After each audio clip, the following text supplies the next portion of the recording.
Welcome to महास्पर्धा. मित्रांनो, आजच्या व्हिडिओमध्ये आपण शासकीय सेवेत आल्यानंतर ज्या रजा आपल्याला मिळतात त्या किती असतात आणि त्या कशा वापरायच्या याबद्दल थोडक्यात माहिती घेणार आहोत. तर व्हिडिओला लाईक करा, आपल्या महास्पर्धा युट्यूब चॅनलला नक्की सबस्क्राईब करा. तर आपण एका वर्षामध्ये 365 दिवसापैकी किती आपल्याला रजा मिळतात, अनुज्ञेय आहेत. तर सगळ्यात प्रथम एक गोष्ट लक्षात घ्या, रजा म्हणजे आपला हा हक्क नाही, कारण आपण शासनाच्या 24 तास सेवेत बांधील असतो. तो मनाचे रजा नियम असे वेगवेगळे नियम आहेत, ते आपल्याला सांगतात की आपण 24 तास शासनाच्या सेवेत असल्यानं आपल्याला रजा हा आपला हक्क सांगता येत नाही. तरी देखील आपल्याला रजा ह्या अनुज्ञेय केलेल्या आहेत आणि त्या रजा कोणकोणत्या आहेत आणि त्या किती प्रमाणात मिळतात ते आपण या व्हिडिओच्या माध्यमातून पाहणार आहोत. तर रजेचे काही प्रकार आहेत, त्यापैकी ज्या सर्वसाधारण रजा असतात आणि काही विशेष रजा असतात. तर त्यापैकी ह्या सर्वसाधारण रजेमध्ये येतात. तर त्यापैकी एक अर्जित रजा आहे, त्याचबरोबर किरकोळ रजा आहे. अर्जित रजेलाच आपण EL म्हणतो, त्याचबरोबर किरकोळ रजा म्हणजे CL आपण म्हणत असतो, आणि ह्या वैद्यकीय रजा म्हणजे मेडिकल लिव्ह असतात.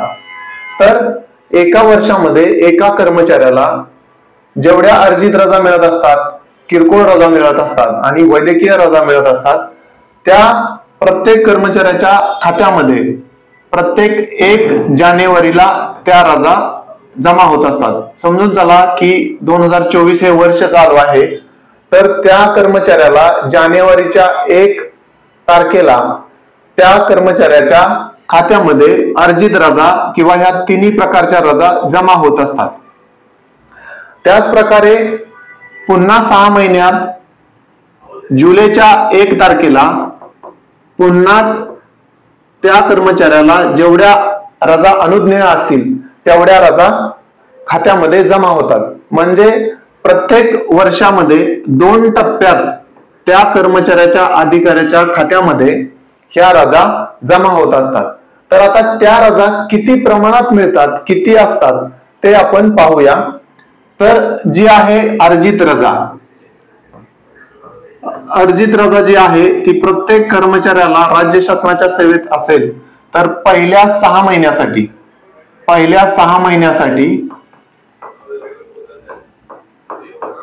ह्या 15 मिळत असतात आणि दुसऱ्या 6 महिन्यासाठी 15 मिळत असतात. अशा एकूण 30 अर्जित रजा असतात. जर एखाद्या कर्मचाऱ्याने म्हणजेच 1 जानेवारी 2024 पासून आपण एक गणित कॅल्क्युलेट करूया. 1 जानेवारी 2024 ला त्या कर्मचाऱ्याच्या खात्यामध्ये 15 रजा जमा झाल्या. त्यानंतर त्या कर्मचाऱ्याच्या खात्यामध्ये 1 जुलै 2024 ला पुन्हा 15 रजा जमा होतील. म्हणजेच ह्या अंतिम वर्षाला ह्या कर्मचाऱ्याच्या खात्यामध्ये 30 जागा शिल्लक राहतील. पुन्हा 1/1/2025 ला त्या कर्मचाऱ्याच्या खात्यामध्ये पुन्हा 15 रजा जमा होतील. तसंच 1 जुलै 2025 ला पुन्हा त्या कर्मचाऱ्याच्या खात्यामध्ये 15 रजा जमा होत राहतील. असं ज्या कर्मचाऱ्याची सेवा जेवढी वर्ष आहे तेवढी वर्ष त्याला 15 या टप्प्यामध्ये प्रत्येक 6 महिन्याला त्या रजा जमा होत जातील. म्हणजेच त्याच्या 2 वर्षामध्ये ह्या 60 रजा झालेल्या आहेत. परंतु तो प्रत्येक टप्प्यावर रजा जर उपभोगत असेल, म्हणजेच त्यांनी 2024 या वर्षात 30 रजा अनुज्ञेय आहेत, त्यापैकी त्यांनी 10 रजाचा वापर केला तर त्यांच्याकडे 20 रजा उरतात. मग ह्या उरलेल्या रजा पुन्हा 2025च्या 1 जानेवारीला त्यांच्या खात्यामध्ये पुढे ढकलल्या जातात. त्या किती असतील तर त्या असतील 20 रजा. मग ह्या रजा असतील 1 जानेवारी 2025 ला पूर्वीच्या वर्षातून पुढे ढकलण्यात आलेल्या ह्या 20 रजा अधिक 1 जानेवारी 2025 ला मिळालेल्या ह्या 15 रजा. म्हणजेच ह्या 35 रजा झाल्या. कुठपर्यंत तर 30 जून 2025 पर्यंत 20 अधिक 15 अशा मिळून 35 रजा शिल्लक राहिल्या. त्यानंतर पुढच्या 1 जुलै 2025 ला पुन्हा 15 मिळणार आहेत. म्हणून ह्या 35 अधिक 15 म्हणजे 35 अधिक 15 म्हणजे 50 रजा ह्या डिसेंबर 2025 ला त्याच्या खात्यामध्ये असतील, कारण त्या कर्मचाऱ्याने 10 रजा या 2024 मध्ये उपभोगल्या होत्या. मग अशीच ही कंटिन्युअसली प्रोसेस चालू राहिली तर वर्षाच्या शेवटी या रजा तुमच्या खात्यामध्ये दिसतात. त्याचबरोबर नव्याने ऍड होणाऱ्या रजा प्रत्येक जानेवारी आणि जुलै महिन्याच्या 1 तारखेला जमा होत राहतात. अशा ह्या रजा आपल्या खात्यावर जमा करण्याचं एक लिमिटेशन शासनाने ठरवलंय. पूर्वी ते 190 वगैरे होतं, त्यानंतर अजून एकदा त्याला मुदत संख्या वाढवली त्याची आणि आता ती 300 पर्यंत आहे. म्हणजे तुम्ही स्वतःच्या खात्यावर 300 रजा अर्जित रजा जमा करू शकता आणि तुम्ही रिटायर होत असताना त्या 300 रजेचं तुम्हाला रजा रोखीकरण मिळत असतं. रजा रोखीकरण म्हणजे काय? जर तुम्ही 30 एप्रिल 2049 ला समजा तुम्ही रिटायर होत असाल आणि त्यावेळेस तुमच्या खात्यावर जर 300 रजा शिल्लक असतील तर तुम्हाला 30 एप्रिल 2049 या दिवशी जेवढं वेतन असेल एका दिवसाचं, ते वेतन एका दिवसाचं वेतन याला गुणिले केलं जातं आणि तुम्हाला त्या पटीमध्ये शासनाच्या नियमानुसार 300 दिवसाचं वेतन मिळतं. बरेच कर्मचारी आपल्या रजा जास्त वाया न घालवता किंवा जिथं गरज आहे तिथंच वापरून ह्या रजा आपल्या खात्यावर सेव्ह करून ठेवतात आणि रिटायरमेंटच्या वेळेस 300 रजेचं रजा रोखीकरण घेतात. त्यामुळे त्यांना अधिकचे पैसे रिटायरमेंटच्या वेळेस मिळत असतात. जर एखाद्या कर्मचाऱ्याचे 300 नाही झाले, त्याचे 192 झाले, तरी सुद्धा 192 गुणिले जेवढं वेतन शेवटच्या दिवसाचं येईल तेवढं त्याला मिळत असतं. म्हणजेच एका वर्षामध्ये अर्जित रजा ह्या तुम्हाला 15 अधिक 15 अशा मिळत असतात. एकूण 30 रजा मिळतात. ह्या जानेवारी ते जून आणि हे जुलै ते डिसेंबर अशा 2 टप्प्यामध्ये तुम्हाला ह्या रजा तुमच्या खात्यामध्ये वर्ग होत असतात. अशा पद्धतीनं तुम्हाला प्रत्येक वर्षाची सेवा जशी होत जाईल तशी तुम्हाला त्या रजा मिळत राहतात. ह्या रजा घेण्यासाठी तुम्हाला विहित नमुन्यात अर्ज करावा लागतो आणि त्याची पूर्व परवानगीने तुम्हाला ह्या रजा मंजूर करून घ्याव्या लागतात. तुमचे जे कार्यालय प्रमुख असतील किंवा तुमचे जे सिनियर असतील त्यांच्याकडून ह्या अर्जित रजा तुम्हाला विहित नमुन्यात मंजूर करून घ्याव्या लागतात. आणि त्यानंतर तुम्ही जर समजा 16/4/2024 पासून रजेवर जात असाल आणि जर तुम्ही 20 तारखेपर्यंत तुम्ही जर रजा मंजूर करून घेतली असेल आणि तुम्ही जर 21 तारखेला जर कामावर हजर राहणार असाल, म्हणजे शनिवार रविवार वगैरे वगळून द्या, आता इथं एक्झॅक्टली वार रविवार येत असेल शनिवार येत असेल तर असं गृहीत धरू नका, हे फॉर एक्झाम्पल दिलेलं आहे.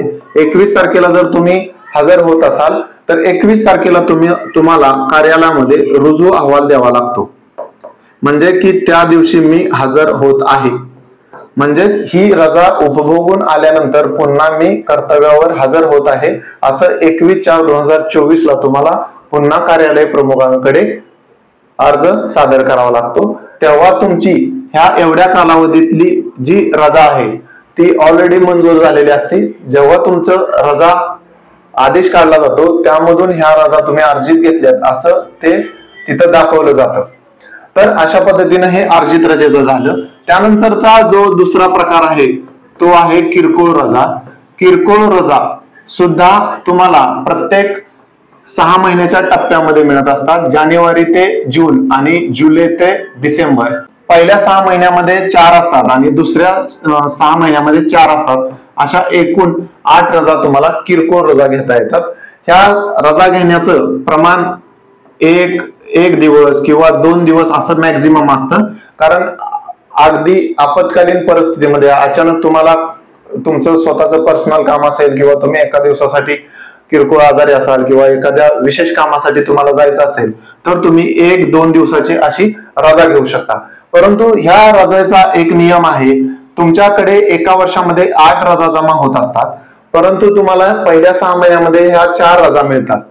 तर तुम्ही ह्या पहिल्या 6 महिन्यामध्ये यूज नाही केल्या तर तुम्ही उर्वरित 6 महिन्यामध्ये ह्या रजा इकडे तुम्ही यूज करू शकता. म्हणजे तुम्हाला 8 रजा त्या 6 महिन्यामध्ये उर्वरित वापरायला मिळतात. परंतु ह्या रजा तुम्हाला जानेवारी ते डिसेंबर या 12 महिन्याच्या कालावधीत संपवूनच असतं, म्हणजे वापराव्याच लागतात, अन्यथा त्या लॅप्स होतात म्हणजे लोप पावतात.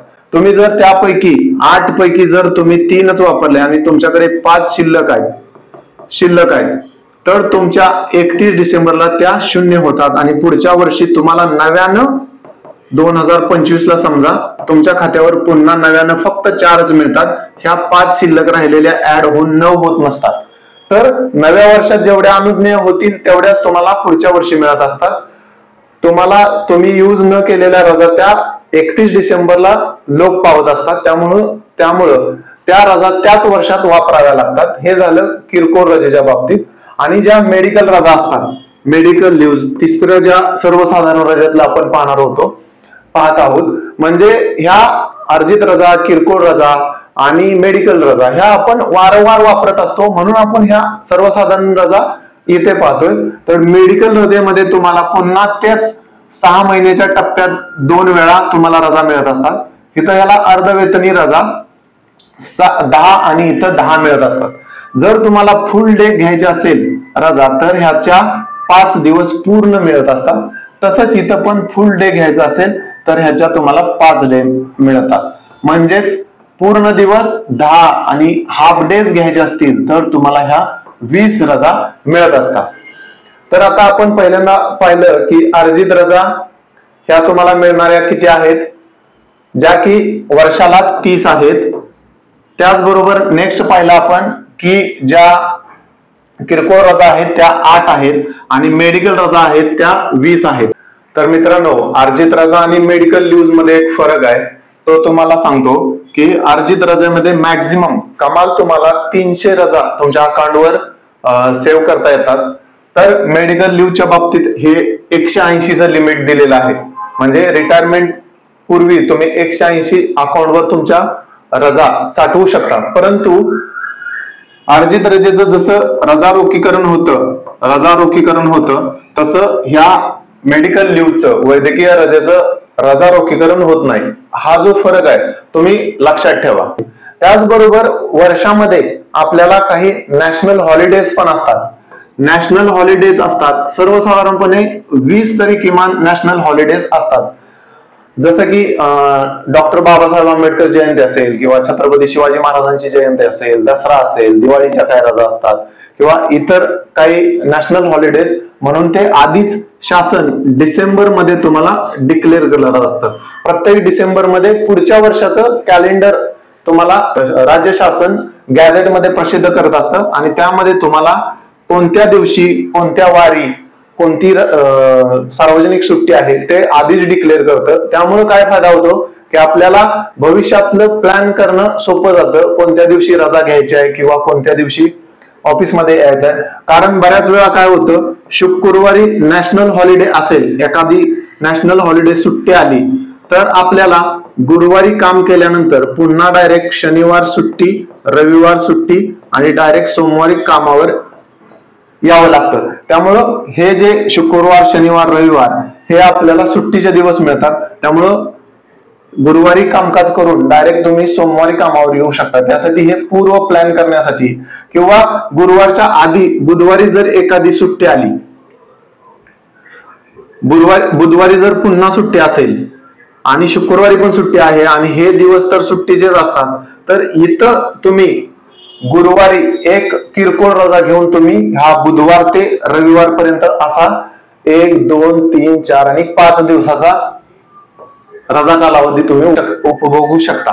तर अशा पद्धतीनं तुम्हाला सर्वसाधारणपणे नॅशनल हॉलिडेज 20 असतात. एकंदरीत आता पुन्हा आपण पाहूया की अर्जित रजा टोटल किती झाल्या, म्हणजे वर्षात तुम्हाला टोटल रजा किती असतात. तर अर्जित रजा ह्या 30 झाल्या. नंतर तुम्हाला किरकोळ रजा आहेत त्या आहेत 8. नंतर मेडिकल रजा आहेत, ज्या वैद्यकीय रजा म्हणतो आपण त्याला, आणि त्या आहेत 20. आणि तुमच्या ज्या नॅशनल हॉलिडे आहेत, सार्वजनिक सुट्ट्या, त्या आहेत साधारण 20. तर ह्या एवढ्या सुट्ट्या झाल्या 8, 3 आणि 4, 7. आता 78 तर ह्या अर्जित, किरकोळ, वैद्यकीय आणि सार्वजनिक सुट्ट्या झाल्या. परंतु दुसरी एक गोष्ट लक्षात ठेवा की 365 दिवसाचा एक वर्ष आहे, तर त्यामध्ये 52 आठवडे येतात. 52 आठवडे येतात आणि आठवड्यामध्ये प्रत्येक आठवड्यामध्ये 7 दिवसापैकी तुम्हाला 5 दिवस कार्यालयीन आहे आणि 2 दिवस सुट्टी आहे. तर शनिवार आणि रविवार ही तुम्हाला पूर्णपणे सुट्टी आहे. तर ही शनिवारची सुट्टी केव्हापासून लागू झाली, तर सामान्य प्रशासन विभागाचा जेईडीचा एक GR आहे 26 फेब्रुवारी 2020.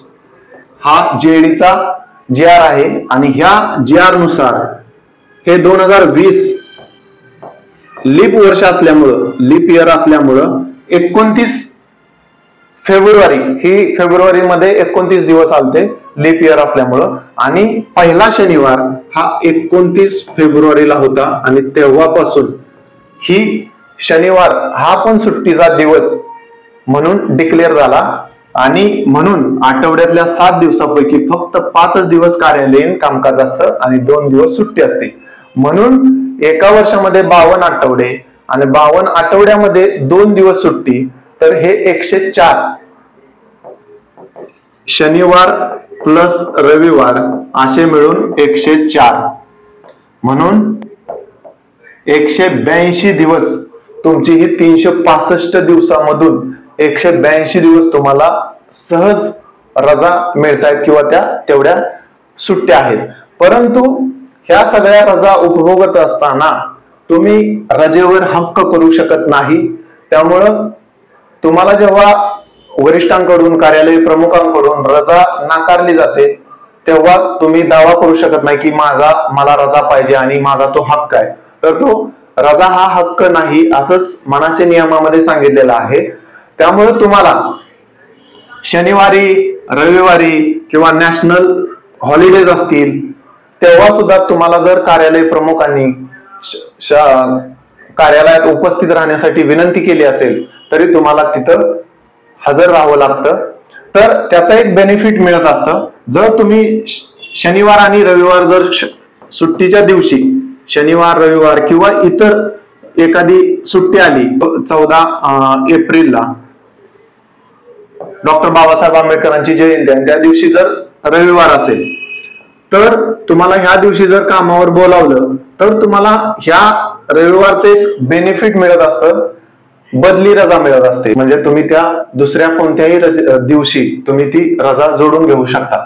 तर अशा पद्धतीनं ज्या शासकीय कर्मचाऱ्याला राज्य शासनाच्या सेवेत आल्यानंतर ह्या अर्जित, किरकोळ, वैद्यकीय रजा किंवा नॅशनल हॉलिडेज आणि शनिवार, रविवार असे मिळून सगळे 182 दिवस रजेचे मिळतात. परंतु त्यापैकी शासनानं आवाहन केल्यानंतर तुम्हाला कामावर हजर राहावं लागतं. म्हणून हा रजेचा हक्क मानण्यात येत नाही आणि बरेचसे कर्मचारी ह्या सगळ्या काय रजा उपभोगत नाहीत. त्यामुळे सगळेच कर्मचारी हे 182 दिवस रजेवर असतात असा भाग होत नाही. कारण प्रत्येकानं जर सगळ्याच रजा वापरत गेलं तर अचानक उद्भवणाऱ्या संकटाच्या वेळेस तुम्हाला ह्या रजा मिळत नाहीत.